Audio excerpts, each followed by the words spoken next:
¿Qué tal, chicos? ¿Cómo estáis? Venga, pues vamos a finalizar el tema de genética molecular con este vídeo. Es un vídeo muy teórico, realmente no hay una gran complicación, va a ser bastante largo, aviso, entonces os lo podéis ver en un par de días. Os recuerdo que tenéis que hacer para durante estos días. Los voy a corregir el jueves, bueno, el jueves día 28 y el jueves día 4. No, lo he dicho mal. El jueves 28 para un grupo y el día 2 para el otro, ¿vale? Entonces, bueno, que hagáis los ejercicios que vienen básicamente. Vamos a acceder aquí, pum, pum, pum, datos erróneos, pues entro con esta otra cuenta. Eh, a ver, hombre, ¿dónde estás? Estos ejercicios. Hay que hacerlos todos, colgar las respuestas al final de semana, ¿vale? Entonces, esto los tenéis que hacer sí o sí antes del examen. Son fundamentales, ¿vale? Los que me dé tiempo a hacer en clase, los vamos a hacer en clase y los que no, los vais a tener las correcciones en el aula virtual. Como os digo, antes del examen, para que veáis lo que habéis hecho bien y lo que habéis hecho mal. Son ejercicios muy importantes, muy parecidos a los que os vais a encontrar en el examen. Esta tanda de ejercicios, muchos de ellos coinciden porque están sacados de el libro de la página, esta página 124, y os mandé ya unos cuantos el otro día. Bueno, los que coinciden, pues no los hagáis dos veces, evidentemente. Lo que pasa es que aquí tenéis reunidos una serie de ejercicios extra que os pueden venir bien. Pero bueno, si no queréis liaros con los del libro, pues cogéis esta hoja y hacéis todos. Básicamente estos son los ejercicios fin de tema. Y que, como os digo, subiré corregidos al final de la semana y que iremos corrigiendo pues antes del examen o haciendo algunos en los que tengáis dudas muy concretos. No voy a hacer todos, evidentemente. ¿Vale? Muy importante que los hagáis. Ya os digo que muy parecidos a los que os encontraréis en el examen, algunos de ellos. Para terminar el tema, nos habíamos quedado, estábamos hablando ya de la biotecnología, de la ingeniería genética y de sus usos, nos habíamos quedado en el concepto de organismo modificado genéticamente, organismos también transgénicos, parecido pero no exactamente lo mismo. Un organismo modificado genéticamente es aquel que al que se le ha manipulado el ADN, mientras que un organismo transgénico es aquel que tiene al menos un gen procedente de un organismo diferente. Aquí habla de ello como si fuesen sinónimos, hay un pequeño matiz, pero bueno, en cuarto no es muy importante esta diferencia. Para introducir el gen, ¿qué vamos a hacer? Vamos a necesitar un vector, algo que nos ayude a cargar ese gen y meterlo dentro del hospedador que vamos a utilizar, de la planta, de la bacteria o del animal que vamos a transformar en transgénico. Para ello, ¿qué vamos a utilizar normalmente? O un plásmido o un virus. Normalmente uno de estos dos es lo que vamos a utilizar.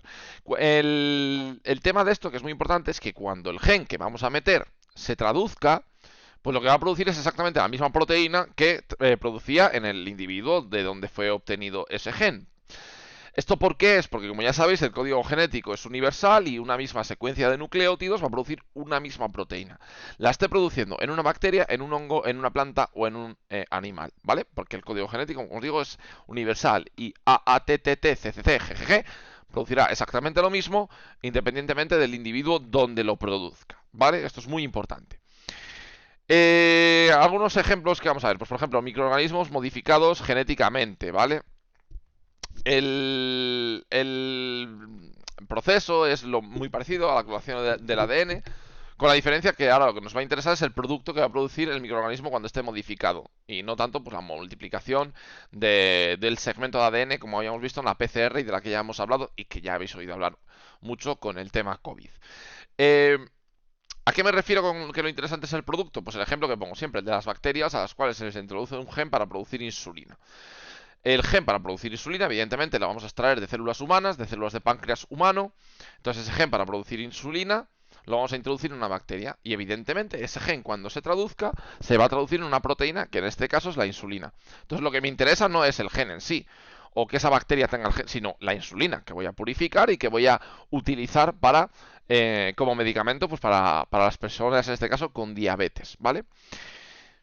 Usos que podemos utilizar, pues por ejemplo la bioremediación, que se llama, palabreja rara, que lo que es básicamente microorganismos al que vamos a mejorar mediante ingeniería genética para que puedan, por ejemplo, nutrirse a través de sustancias tóxicas o nocivas para el medio ambiente. Entonces, ellas la van a utilizar como nutrientes o las van a utilizar en cualquier proceso bioquímico y como resultado van a dar unas moléculas que son menos dañinas para el medio ambiente. Como por ejemplo, pues con desechos del petróleo se puede utilizar con nitritos o nitratos del agua. ¿Qué son estos de los, qué es esto de los nitritos del agua? Pues bueno, los nitratos, nitritos son productos muy típicos que se utilizan para, como fertilizantes agrícolas en agricultura, que por filtración van a acabar en el agua y que son tóxicas para no tóxicas, contaminantes para el agua. Pues hay que eliminarlo. Pues para eliminarlo podemos utilizar alguna bacteria que utilice esos nitritos y nitratos y que, por ejemplo, como producto de desecho, fabrique nitrógeno atmosférico, o sea, N2. El N2, como sabéis, es un gas inerte que se encuentra al 71-72% en la atmósfera. Entonces, pues estamos pasando de una sustancia que es contaminante en el agua a un gas que está de manera natural y que es inerte en la atmósfera. Pues muy beneficioso, ¿no? Para la eliminación de metales pesados en el agua, también que son sustancias tóxicas, evidentemente, o para producir biocombustibles, ¿vale? Que son menos contaminantes, pues como sabéis, que los derivados del petróleo, por ejemplo. Bueno, aquí un esquemita de lo que se podría utilizar. En plantas depuradoras se utilizan muchos microorganismos modificados genéticamente para esta bioremediación. Esto de aquí, que pone ver la página 81, es de otro libro, ¿vale? O sea, olvidaros.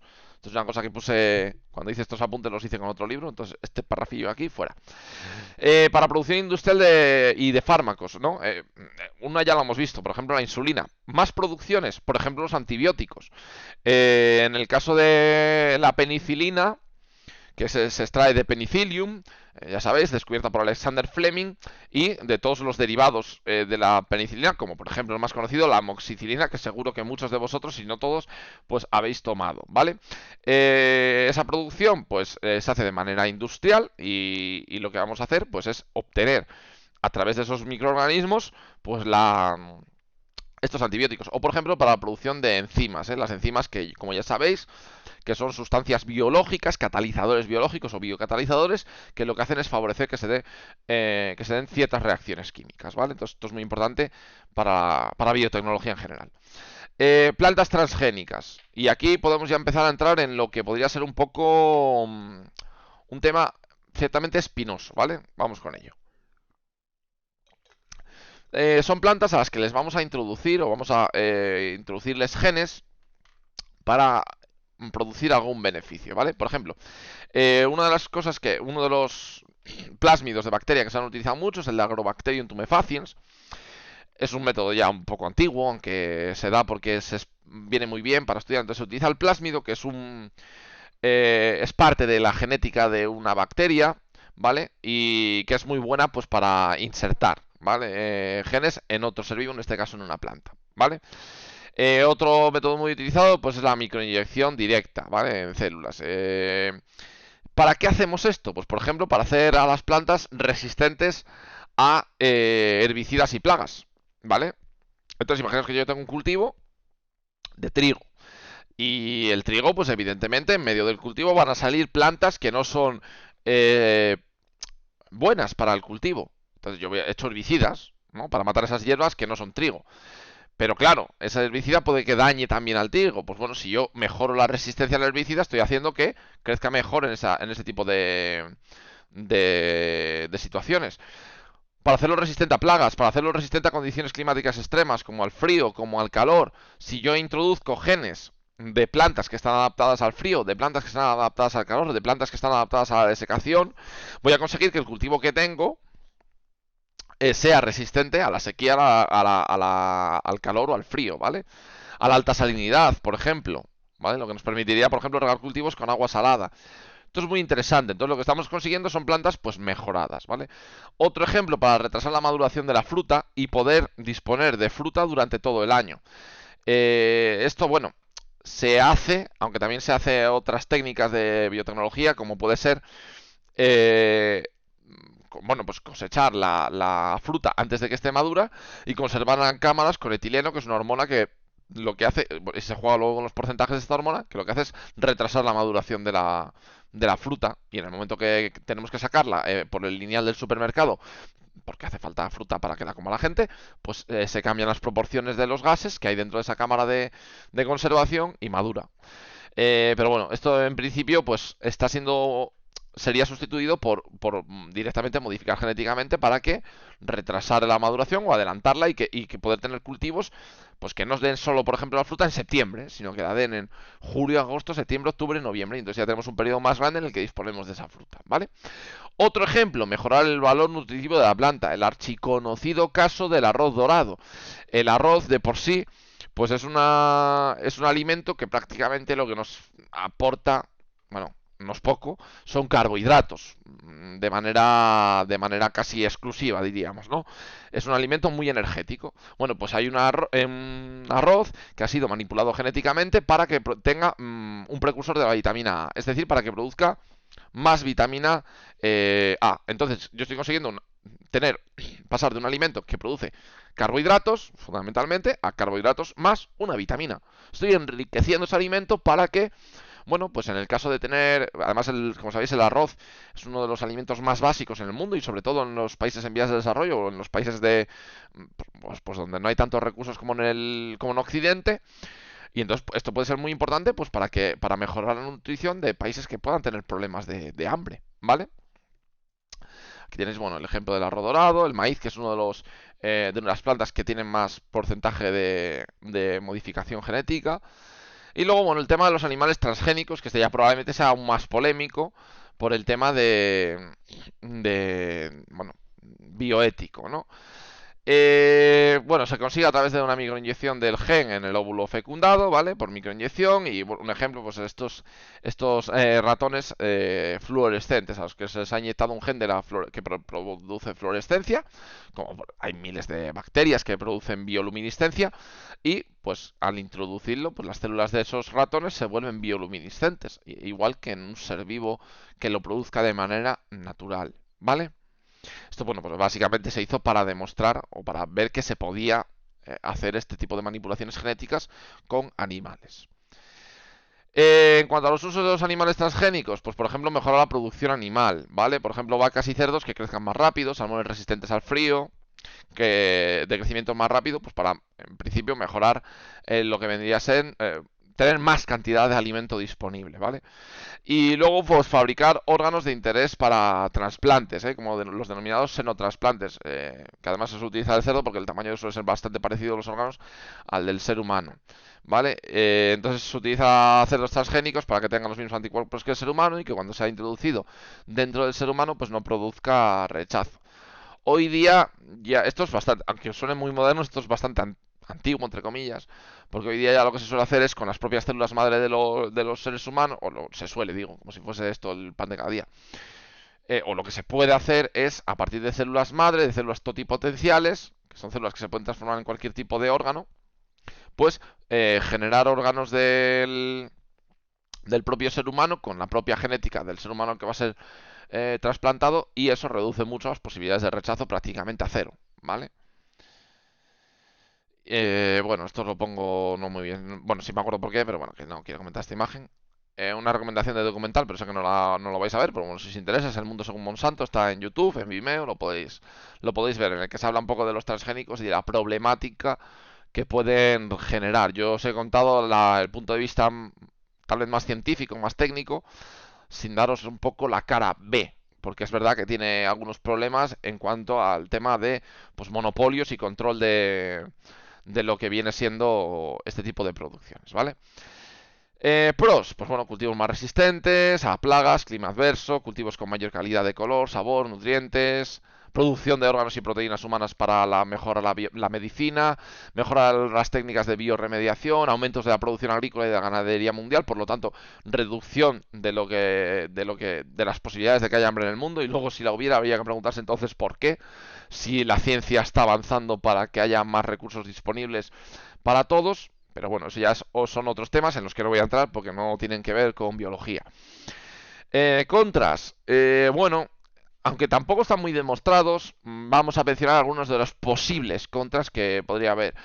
Como la contaminación genética por polinización cruzada, en los que básicamente lo que a largo plazo lo que estaríamos provocando es una pérdida de la biodiversidad natural. Esto es un argumento que es bastante sólido, porque claro, evidentemente, si yo tengo un cultivo que mejorado genéticamente es el mejor, pues al final solo vamos a tener ese cultivo alrededor del mundo. Se pierde biodiversidad y eso tiene muchos problemas que son difícilmente cuantificables.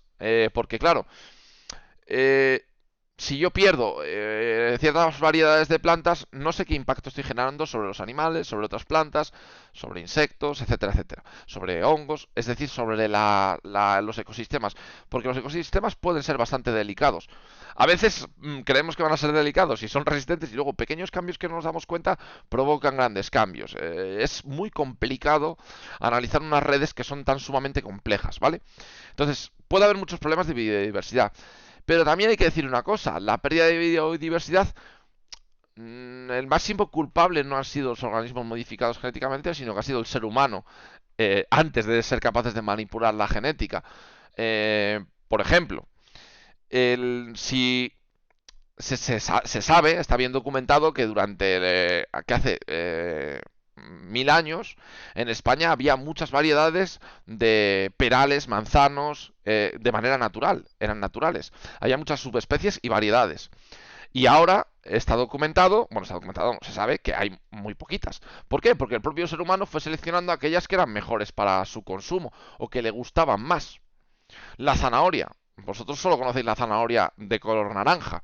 ¿Pero por qué es esto? Porque hemos seleccionado la zanahoria de color naranja, pero la zanahoria la hay de todos los colores.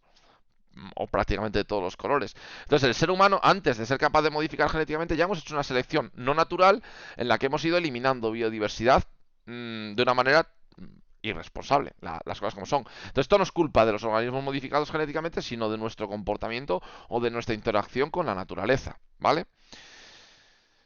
Y lo voy a dejar aquí porque clonación celular y proyecto genoma humano lo voy a explicar en clase con los dos grupos, ¿vale? Así que con esto finalizamos los vídeos, no va a haber más vídeos de esta parte. Repasaros esto, haced los ejercicios que os he dicho al principio del vídeo cuanto antes y las dudas que tengáis me las preguntáis en clase. Adiós, chicos.